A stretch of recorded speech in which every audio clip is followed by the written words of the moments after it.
자, 이제 2교시 두 번째 과목이죠. 사회복 실천 기술놀인데, 자, 실천 모델들이 많아요. 네, 모델들이 많은데 여기 있는 모델들이 다 시험에 잘 나오는 게 아니기 때문에 중요성이 떨어지는 것들, 그런 거 제가 다 중간중간에 말씀을 드립니다. 뭐 시험에 한 번도 안 나왔다든지 이런 거는 말씀을 드릴 거예요. 먼저 이제 그 모델 들어가기 전에 이제 진단주의하고 기능주의 나와 있죠. 진단주의와 기능주의. 얘들은 비교 대상이에요. 자, 진단주의.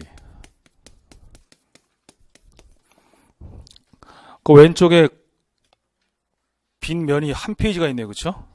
네, 거기다 쓰면 되겠는데요. 진단주의가 있고 기능주의가 있어요. 자, 진단주의는 이제 1920년대, 기능주의는 1930년대에 이제 등장을 했거든요. 그러면 이제 항상 먼저 나온 거를 나중에 나온 게 뭐예요? 비판을 하겠죠. 비판하면서 등장을 해요. 그 다음에 단어가 중요한 힌트가 항상 된다고 제가 강조를 계속해서 하고 있는데, 단어. 진단, 그럼 누구 생각나요? 그렇죠. 예. 이게 기계적으로 될 때까지 가셔야 돼요. 지금도 프로이드가 안 떠오르면은 이건 복습을 정말 아무것도 안 했다는 거예요. 예. 복습이라는 거는 내가 기억을 해야 복습한 거지, 기억을 못 한다면 복습을 안 한 겁니다. 예. 몇 번 보느냐가 중요한 게 아니에요. 예. 기억을 할 때까지야. 중요한 건 기억을 할 때까지. 예. 그래서 프로이드의 영향을 받아가지고, 프로이드의 정신분석이겠죠? 그렇죠? 프로이드 하면은 뭐 정신분석이니까 그건 얘기 안 하고, 하여튼 프로이드의 영향을 받아서 리치몬드라고 생각나시죠? 리치몬드가 만든 학파입니다. 진단주의 학파. 그 다음에 이제 기능주의는 오토 랭크라는 사람이 있어요. 랭크. 중요한 사람인데, 이 사람도. 오토 랭크의 자아심리학. 오토 랭크의 이제 자아심리학의 영향을 받아서 이제 태프트, 스몰리, 뭐 로빈슨 이런 사람들이 이제 만든 학파가 기능주의 학파예요. 태프트, 스몰리, 로빈슨인데 뭐 중요성이 좀 떨어지다 보니까 그냥 첫 글자만 땄어요. 태프트, 스몰리, 로빈슨 이런 사람들이 이제 학파를 만들었습니다. 자, 여기서 이제 우리가 이제 눈치챌 수 있는 게 있어요. 자, 프로이드 영향받았다. 리치몬드가 만들었다. 자, 그랬을 때 이제 기본적으로 프로이드는 클라이언트를 이제 치료의 대상으로 간주하죠. 치료의 대상, 치료의 객체로 간주하죠. 왜냐면은 이제 프로이드식 치료라는 거는 치료자가 시키는 대로만 하면 되는 거예요. 시키는 대로, 지시적이죠. 그렇죠? 예, 시키는 대로. 내가 이 약 먹으라면 이 약 먹고, 저 약 먹으라면 저 약 먹고, 시키는 대로만 하라는 거죠. 그렇기 때문에 기본적으로 클라이언트의 참여를 보장해 줄까요? 아니면 배제할까요? 배제하죠. 예, 클라이언트의 참여를 배제합니다. 그냥 시키는 대로만 하라는 거예요. 네가 나서지 말고 시키는 대로만 해라. 그 얘기예요. 그랬을 때 기본적으로 이제 클라이언트의 어떤 문제의 원인을 파악할 때 과거 중심이었어요? 현재 중심이었어요? 과거 중심이죠. 그렇죠? 항상 과거 경험을 중요시한단 말이죠. 이 과거를 중요시해요. 과거.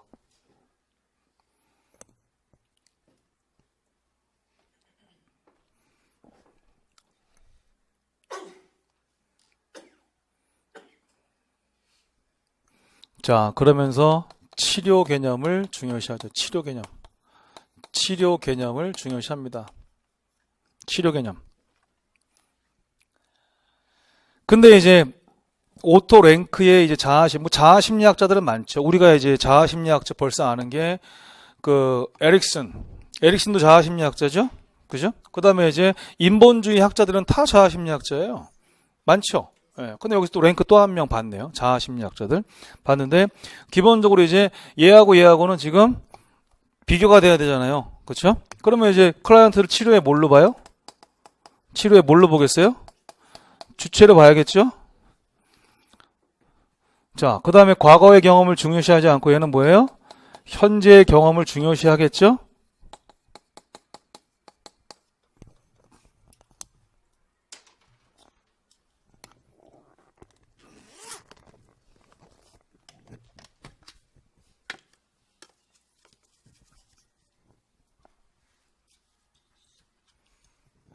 자, 천연 노란색 분필 다시 바꿨어요. 자, 그 다음에 여기 클라이언트 참여를 배제하는데 얘네들은 뭐 하겠어요? 클라이언트의 참여를 당연히 권장하겠지. 오히려 참여를 이제 보장해 주겠죠. 또는 뭐 클라이언트 참여를 중요시 하겠죠. 그러면서 여기는 이제 치료적인 개념보다는 여기는 도와주는 개념. 예, 원조 개념을 더 중요시해요. 원조 개념. 원조 개념을 더 중요시합니다.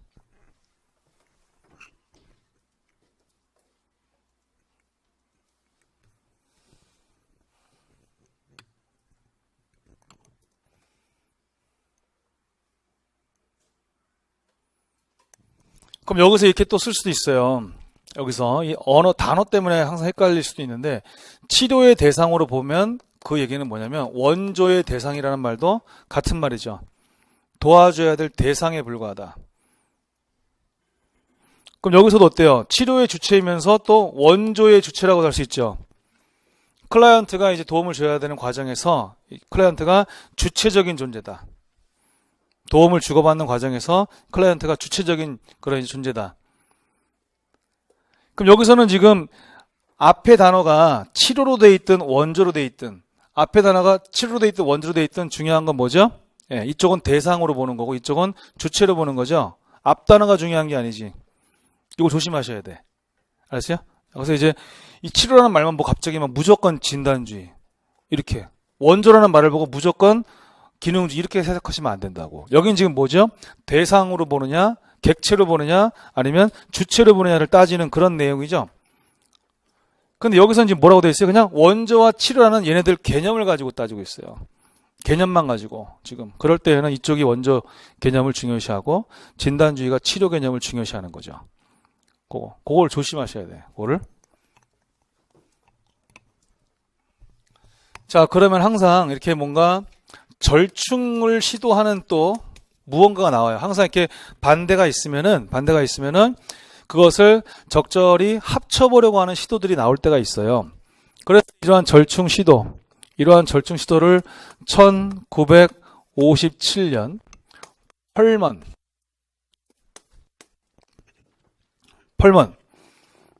대충 이름 기억나실 거예요. 펄먼이 이제 문제 해결 모델을 제시합니다. 1957년 펄먼이 문제 해결 모델을 제시하는데 기본적으로 이 모델에서 펄먼이 이제 그 진단주의 입장에서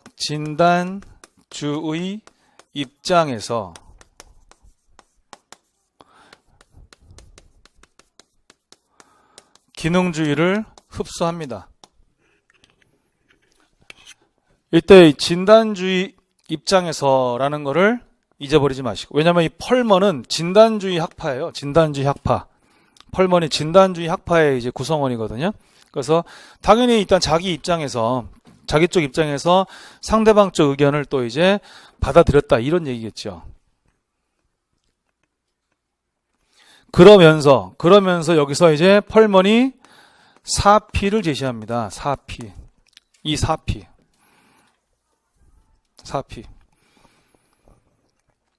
뭐 문제, 사람, 장소, 과정 생각나요? 4P.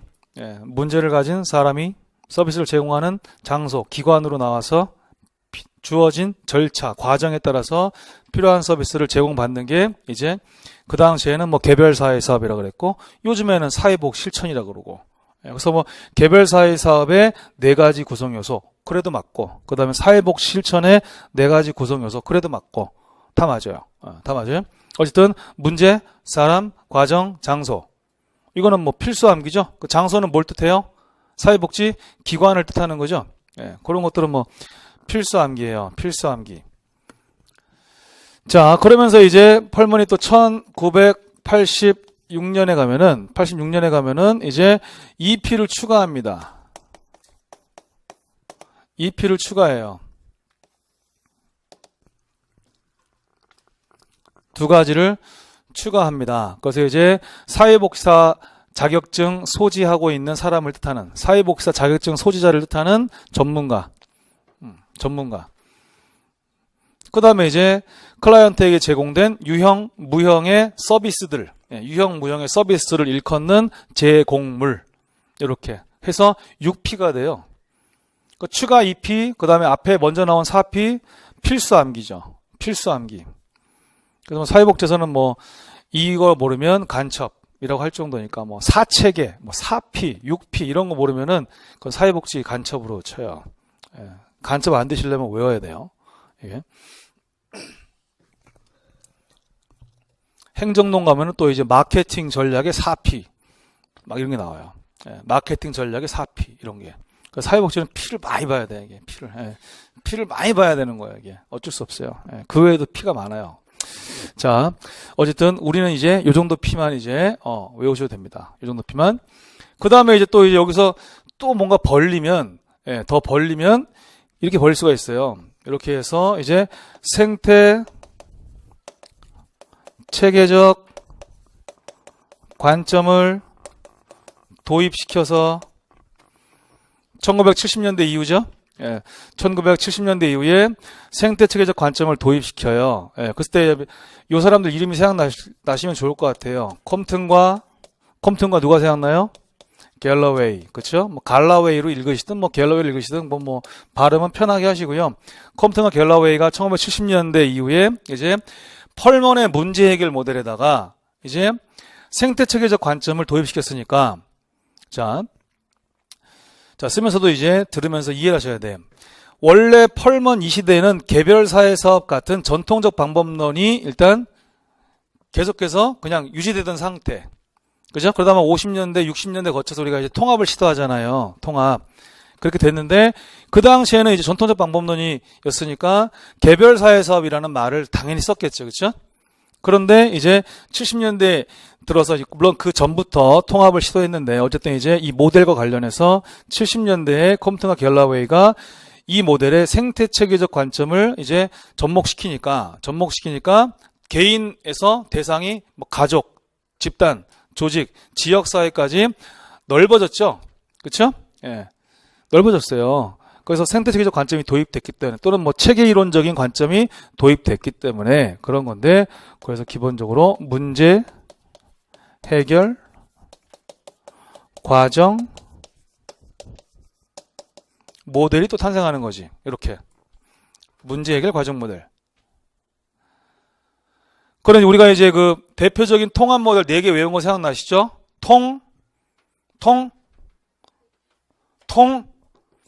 사단 문생. 통사단 문생. 외워야 된다고요. 예, 통사단 문생. 사가 뭐예요? 사체계 모델. 핑커스와 미란의 사체계 모델.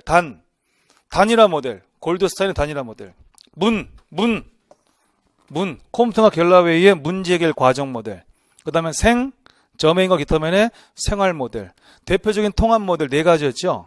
예. 얘는 뭐 내용 공부할 게 없거든요, 이거는. 내용을 공부할 건 없습니다. 이 사실을 기억하시는 거예요, 사실.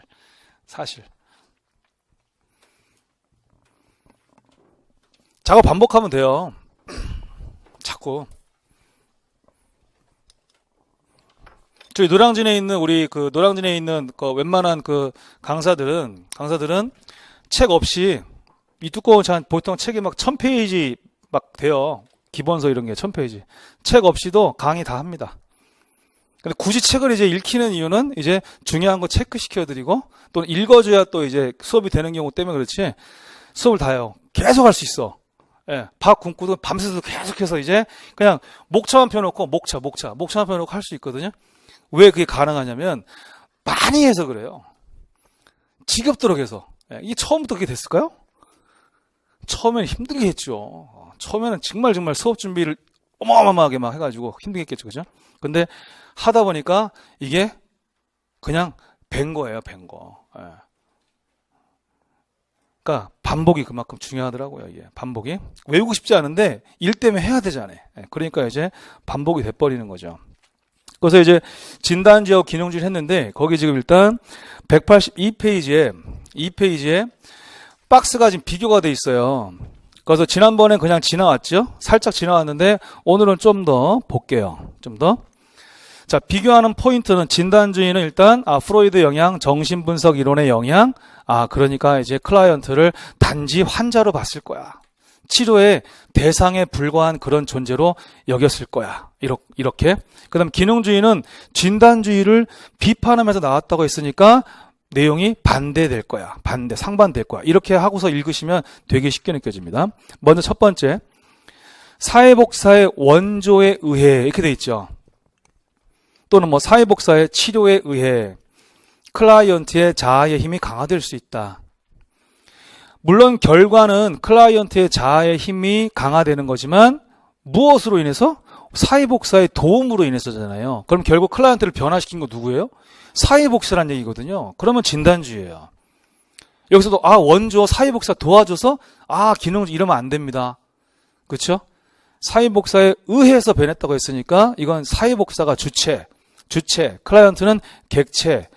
그러면은 진단주의 이렇게 답을 찾으셔야 돼요. 근데 기능주의는 어떻게 돼 있어요? 클라이언트의 의지에 따른 이렇게 돼 있잖아요. 그럼 거기서 클라이언트의 의지를 강조하죠. 이게 오토 랭크, 아까 자아심리학자 오토 랭크의 그 자아심리학에 보면은 클라이언트의 의지를 매우 신뢰합니다. 의지 아시죠? 의지, 그쵸? 저 사람은 의지가 강한 사람이야. 그 의지. 예. 그래서 그 의지에 따른 자아의 힘에 의해서 문제를 해결한다. 이건 뭐죠? 클라이언트가 주체다. 주체. 예, 주체. 그걸 따지는 거예요. 그 다음 두 번째, 진단주의는 사회복사는 진단과 치료에 있어서 과거 중심의 변화 주체. 기능주의는 어때요? 자, 과거가 아닌 현재의 경험을 중요시하죠. 현재 경험, 지금 현재 일어나고 있는 사건, 사고, 문제 이런 것들이죠. 현재 경험. 진단주의는 어때요? 세 번째, 클라이언트 참여를 배제하고 치료 중심적이죠. 하지만 기능주의는 어때요? 클라이언트의 참여를 중시하고 치료보다는 원조 과정, 원조 개념을 더 중요시하죠. 상대적으로. 그 다음 진단주의. 진단과 치료를 효과적으로 가능하게 하는 조건으로 대인관계를 중요시하죠. 대인관계. 하지만 중요한 어디까지나 진단과 치료를 가능하게 하는 조건입니다. 진단과 치료. 하지만 이쪽은 어때요? 클라이언트 자신의 자아 실현을 촉진하는 경험으로 대인관계를 중요시합니다. 대인관계를 중요시하는 이유가 다르다라는 얘기를 하고 있고요. 그 다음에 이쪽은 변화의 주체가 사회복사이기 때문에 질병심리학. 한마디로 클라이언트를 환자로 본다는 뜻이에요. 환자로 본다 그 뜻이고, 그 다음에 이제 이쪽은 클라이언트가 주체니까 성장심리학이죠. 성장심리학. 클라이언트의 어떤 노력에 의한 발전을 도모하는 그런 이제 내용이다. 요겁니다. 요거. 자, 그 다음에 먼저 어디를 잠깐 가보냐면요. 186페이지를 가볼게요. 186. 문제 해결 모델이죠. 예, 이 내용을 이미 우리가 다 공부를 했어요. 예, 이미 다 공부를 이제 했고, 그래서 걔 본 다음에 이쪽으로 와서 얘네들을 이제 보시되 4P를 한번 볼게요. 4P. 자, 02번 4P. 1957년 외워주시고요. 1957년 암기해 주시고. 자, 문제, 사람, 장소, 과정이죠. 요거를 한 번에 하나의 문장으로 정의를 하는 게 있어요. 그래서 하나의 문장으로 정의해서 외워도 좋거든요. 근데 이제 오른쪽에 암기 도우미가 있거든요. 근데 그 암기 도우미 1번이든 2번이든 다 상관없는 게, 앞에 4개가 4P고요. 뒤에 2개가 2P예요. 추가 2P. 그래서 뭘로 외워도 상관없어요, 지금. 앞에 4개가 57년에 제시한 4P고 뒤에 2개가 이제 나중에 제시한 추가 2P거든요. 그러니까 문사장은 과제 전문가 했을 때 문사장 과까지 딱 끊으면 4P. 뒤가 추가 2P. 그다음 사과 문장은 하면 앞에 사과 문장 앞이 4P. 예, 제가 전문해서 2P 이렇게 구별을 해야 되거든요. 예. 그래서 그렇게 해서 외우셔도 좋습니다. 참고로 사과 문장을 왜 사과 문장이냐면 요거를 만들어준 그 우리 공무원 제자가 이제 반성문을 많이 써봤대요. 자기가 학창 시절에 사고를 쳐서 반성문을 많이 써봤는데 그 반성문을 사과 문장이라고 얘기하는 거예요. 지금 사과 문장. 예. 나중에 정신 차려가지고 뭐 경기도 사회복지직도 합격하고 서울시 사회복지직도 합격하고 이관왕까지 했어요. 예. 반성문 많이 써가지고. 자, 어쨌든 이제 그렇게 해서 얘네들은 외우는 거거든요. 일단 외우는 거 외우시고 그 다음에 거기서 장에서 장소가 바로 사회복 기관을 뜻해요. 그래서 이제 시험에 따라서는 그 장소라고 안 나오고요. 사피인데 기관이라는 명칭으로 나와요. 그러면 그게 그거라는 걸 알아야죠. 예. 장소가 기관을 뜻해요. 우리 기관. 사회복지사 일하는 그 기관. 그렇기 때문에 장소라는 단어가 안 나오고 기관이라는 단어가 나와도 당연히 맞는 말입니다. 예. 그거 조심하시면 되고요. 과정할 거 없고. 전문가는 뭐라고 돼 있어요? 자, 자격을 갖춘 사회복지사. 자격을 갖춘 사회복지사. 제공물은 뭐라고 돼 있어요? 유형, 무형의 재화와 서비스. 유형, 무형의 재화와 서비스. 됐죠. 그래서 문제 해결 모델은 뭐 공부할 게 없어요. 예, 한 페이지 반도 안 되죠, 지금. 됐어요. 뭐 단계 순서 안 봐도 됩니다. 자, 그 다음에 이제 182페이지로 오시고요.